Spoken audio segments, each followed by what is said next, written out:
సలహాలు ఇవ్వటం ఏంటి, హోమ్ మినిస్టర్ గారు చెప్పడం ఏంటి, అసలు ఎక్కడుంది? కేవలం మీరు భక్తుల్ని తప్పుదోవ పట్టించడం వల్ల, మీ ప్రచార ఆర్భాటాల కోసం ఇన్ని లక్షల మంది వచ్చారు అని మీరు చూపించుకోవడం కోసం, మీ తాపత్రయం వల్ల, మీ నిర్లక్ష్యం వల్ల మీకు అసలు లెక్కే లేదు. ఎందుకంటే ముఖ్యంగా వరాహలక్ష్మీ నరసింహస్వామి అంటే ఈ ప్రభుత్వానికి, ముఖ్యంగా చంద్రబాబు నాయుడు గారికి ఎప్పుడూ చిన్న చూపే. ఆయన ముఖ్యమంత్రి అయిన గతంలో సెంట్రల్ జైలును తీసుకొచ్చి ఈ పవిత్రమైన సింహగిరి ప్రాంతంలోనే విశాఖపట్నం నుంచి తీసుకొచ్చి ఈ విశాఖపట్నం ప్రాంతంలో వేలాది వందలాది ఎకరాల ప్రభుత్వ భూములు ఉన్నా సరే, ఏదైతే ఈ 32 కిలోమీటర్లు వరాహగిరి ఉందో, సింహగిరి ప్రాంతంలోనే సెంట్రల్ జైలుని తీసుకొచ్చి పెట్టడం జరిగింది. గతంలో ఆర్టీసీ డిపోని తీసుకొచ్చి కూడా అక్కడే పెట్టడం జరిగింది.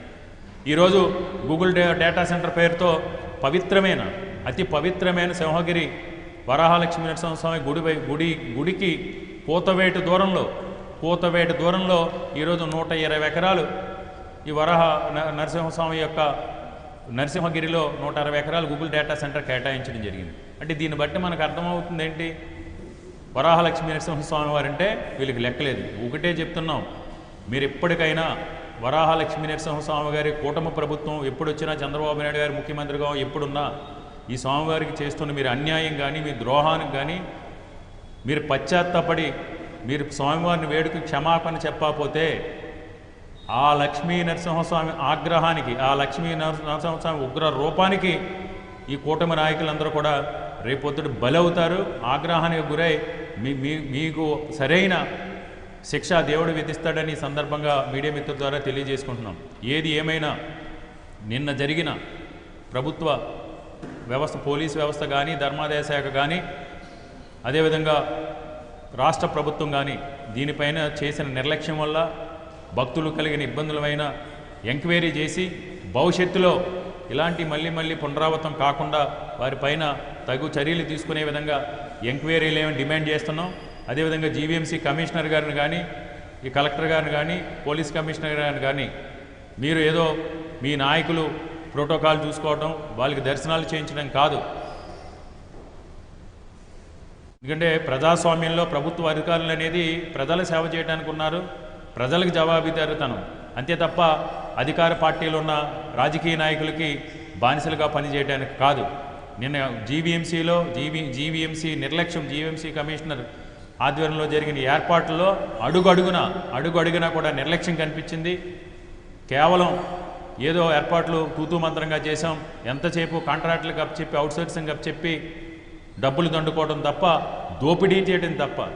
ఎంత అన్యాయం అంటే, ఇంత పవిత్రమైన కార్యక్రమంలో, గిరి ప్రదక్షిణ కార్యక్రమంలో కూడా ఈ దోపిడీ పార్టీకి సంబంధించిన నాయకులు, దోపిడీ పార్టీలో నాయకులు ఒత్తాసు పలుకుతున్న అధికారులు ఏ విధంగా గిరి ప్రదక్షిణ అడ్డం పెట్టుకుని, కార్యక్రమాన్ని అడ్డం పెట్టుకుని దోపిడీ చేయాలని చూశారు తప్ప భక్తులకు ఏ విధంగా సౌకర్యాలు కల్పించాలనేది ఎక్కడో కూడా పట్టించుకున్న పాపాను పోలేదు.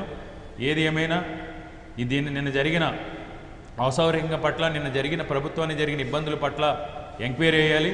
దీనికి బాధ్యులైన వారిని కఠినంగా శిక్షించాలని డిమాండ్ చేస్తూ ఉన్నాం. నిన్న చాలా చోట్ల ఎంత దౌర్భాగ్యం అంటే, ప్రతి సంవత్సరం ఇన్ని లక్షల మంది వస్తారని తెలుసు,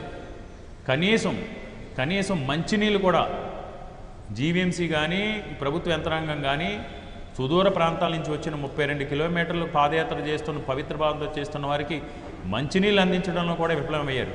ఏదేమైనా ఈ ప్రాంతంలో ఉన్న చాలామంది సేవాభావంతో, దేవుడి మీద ఉన్న భక్తితో కొన్ని సంస్థలు కావచ్చు, వ్యక్తిగతంగా కావచ్చు, చారిటబుల్ ట్రస్టులు కావచ్చు, ఈ సామాజిక సంఘాలు కావచ్చు, వీళ్ళందరూ కూడా దేవుడి మీద భక్తితో సేవ చేయబట్టి నిన్న ప్రోగ్రాము భక్తులకు అసౌకర్యం కలగకుండా ఉంది తప్ప, కేవలం ఈ ప్రభుత్వం మీద కనుక ఆధారపడి ఉంటే నిన్న మనం చూడరాని ఇబ్బందులన్నీ కూడా మనం చూద్దాం. ఎందుకంటే చాలామంది మా వైఎస్ఆర్ కాంగ్రెస్ పార్టీకి సంబంధించిన కార్యకర్తలు, నాయకులు కూడా నిన్న సాయంత్రం 9 తర్వాత వాలంటీర్లుగా మారి, ఎందుకంటే ముఖ్యంగా చూసి ఇక్కడే చూడండి, వాళ్ళ పత్రికలోనే,